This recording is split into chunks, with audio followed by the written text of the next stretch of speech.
Friends, இன்றைக்கி நம்ம நூல்கோல் குருமா எப்படி பண்ணுறதுன்னு பார்க்கலாம். நூல்கோலெல்லாம் அதனுடைய தோலெல்லாம் நம்ம இப்போ எடுத்துக்கலாம். இந்த மாதிரி எடுத்து வச்சுக்கிட்டேன். இப்போ நம்ம இதை சின்ன சின்ன பீஸாக நம்ம இப்போ கட் பண்ணிக்கலாம்.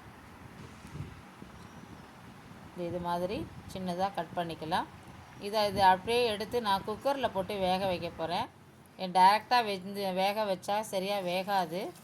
அதனால் கொஞ்சம் மஞ்சத்தூள், கொஞ்சம் உப்பு போட்டு 2-3 விசில் விட்டுக்கலாம் நம்ம. அப்போ நல்லா வெந்திருக்கும் உங்களுக்கு.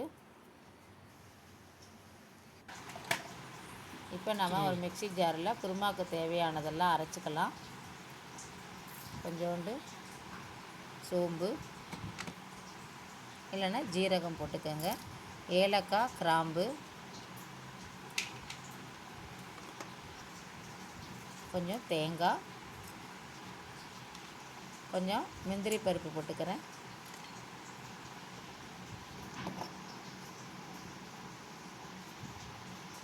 ஒரு துண்டு பட்டை போட்டுக்கலாம்.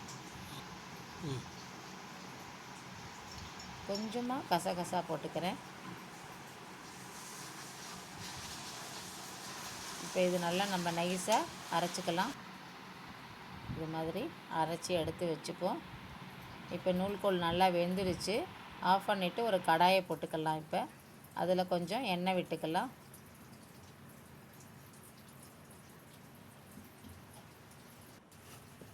எண்ணெய் கொஞ்சம் ஹீட் ஆன உடனே நம்ம இப்போ கொஞ்சம் ஜீரகம் போட்டுக்கிறேன்.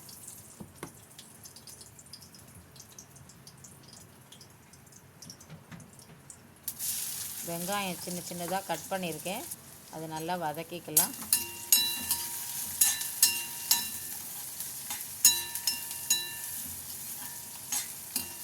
ரெண்டு தக்காளி பழமும் கட் பண்ணி வச்சுருக்கேன்.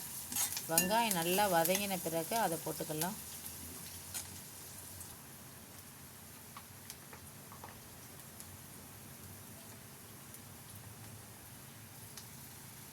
கொஞ்சம் தனியாத்தூள்,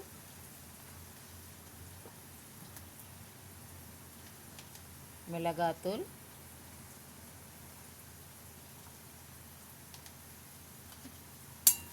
நல்லா வதக்கிக்கலாம்.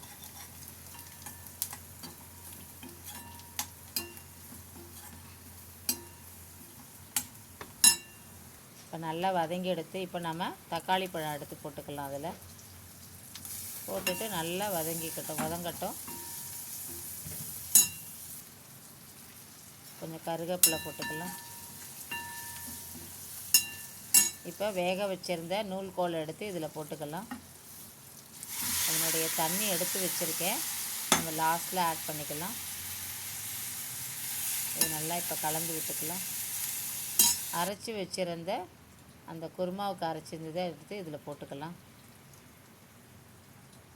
இப்போ நம்ம அந்த தண்ணியை கூட கொஞ்சம் இதில் மிக்ஸ் பண்ணிக்கலாம். போட்டு நல்லா இது வேகட்டும். நல்லா கொதிக்கிறது பாருங்கள்.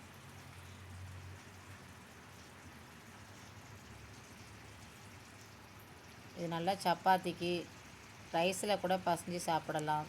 சப்பாத்தி, பூரி, பரோட்டா எல்லாத்துக்கும் சூப்பர் டேஸ்ட்டாக இருக்கும். ஹெல்த்துக்கு ரொம்ப நல்லது நூல்கோல். இது மாதிரி நீங்களும் ட்ரை பண்ணி பாருங்கள். Thank you friends.